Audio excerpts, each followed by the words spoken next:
बच्चों को रोज़गार दिलवाए। आने वाले 5 साल के अंदर हमने टारगेट रखा अपने लिए कि 20 लाख बच्चों को हम रोज़गार उनके लिए उत्पन्न करेंगे। और इसी के लिए रोज़गार उत्पन्न करने के लिए मैं और मेरी पूरी सरकार रात दिन मेहनत कर रहे हैं, कई नए आइडियाज़ लेके आ रहे हैं जिससे बच्चों के लिए रोज़गार उत्पन्न किए जा सकें। उसी क्रम में आज मैं एक घोषणा करने जा रहा हूँ। Delhi food capital of India माना जाता है। दिल्ली के लोगों को खाने का और खिलाने का बहुत शौक़ है और दिल्ली में हर किस्म का खाना मिलता है। साउथ इंडियन, मराठी, बंगाली, गुजराती, कोई भी पूरे देश का कोई भी किसी भी तरह का खाना हो आपको दिल्ली में मिलेगा। दुनिया भर का खाना दिल्ली में मिलता है, चाहे इटालियन हो, चाहे चाइनीज़ हो, चाहे कोई भी एशियन कोई हो, चाहे कहीं का भी कोई भी खाना हो, दिल्ली में आपको ज़रूर मिलेगा।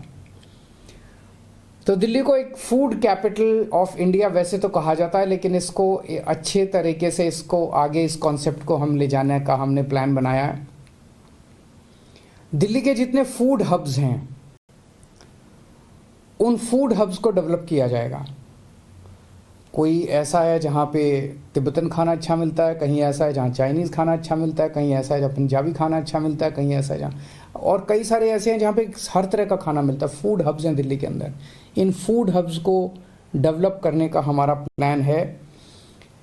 इन फूड हब्स के अंदर एक तो फिज़िकल इंफ्रास्ट्रक्चर ठीक करेंगे, वहाँ का सड़कें, बिजली, पानी, सफाई, वो सारी चीज़ें ठीक करेंगे।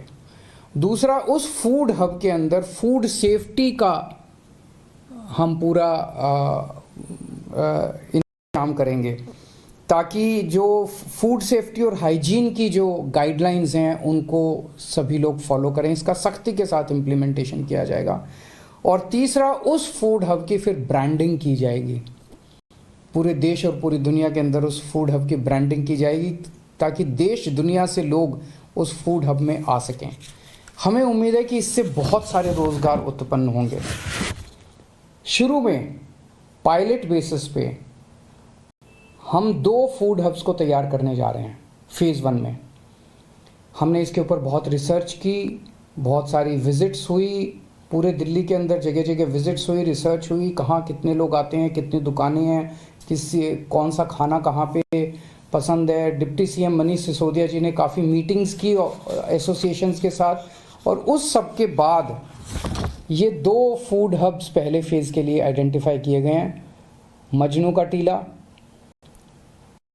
का टीला स्टूडेंट्स के लिए, खासकर डीयू के बच्चों के लिए बहुत ज़्यादा फेमस स्पॉट है और पूरे एशियन क्विजीन के लिए फेमस है। और दूसरा है चांदनी चौक। चांदनी चौक में आसपास काफ़ी ऐसा है जो कि फूड हब वहाँ पे बनाया जाएगा। चांदनी चौक का खाना भी बहुत फेमस है। सो इसमें अब हम एक डिज़ाइन कंपटीशन करवाएंगे जिसमें देश की सबसे मशहूर आर्किटेक्चर फर्म्स को इनवाइट किया जाएगा कि आप अपना डिज़ाइन दीजिए कि इन दोनों मार्केट्स को कैसे डेवलप किया जाए। तो 6 हफ्ते के अंदर हम इनसे डिज़ाइन कंपटीशन कराएंगे और 12 हफ्ते में हम उम्मीद करते हैं कि लगभग आर्किटेक्चर का डिज़ाइन फाइनल करके आर्किटेक्चर फर्म को कॉन्ट्रैक्ट दे दिया जाएगा और उसके बाद इन दोनों फूड हब्स को डेवलप करने का काम शुरू होगा। इन दोनों के एक्सपीरियंसेस के बेसिस पे फिर पूरे दिल्ली में एक साथ अगले फेज़ में जितने भी फूड हब्स हैं उनको आइडेंटिफाई करके और उनको डेवलप करने का काम शुरू होगा। मुझे उम्मीद है कि इससे एक तो दिल्ली को हम अलग लेवल पे ले जा सकेंगे और दूसरा रोज़गार के क्षेत्र में बच्चों को बहुत रोज़गार, इससे बहुत सारे रोज़गार उत्पन्न होने की हमें उम्मीद है। नमस्कार। तो देखिए, अरविंद केजरीवाल को आप सुन रहे थे किस तरीके से कहते कि 5 साल में 20 लाख युवाओं को हम रोजगार देंगे।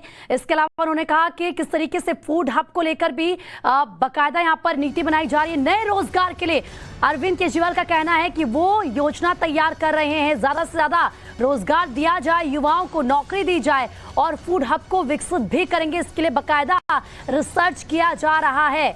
2 चरणों में इसको लेकर काम भी किया जा रहा है और उनकी क्या पूरी स्ट्रैटेजी इसको लेकर उन्होंने बताया कि चांदनी चौक इसके अलावा जो तमाम जगह है वहां पर क्या क्या हो सकता है, किस तरीके से नए रोजगार को बनाया जा सकता है, नए रोजगार दरअसल उत्पन्न किए जा सकते हैं।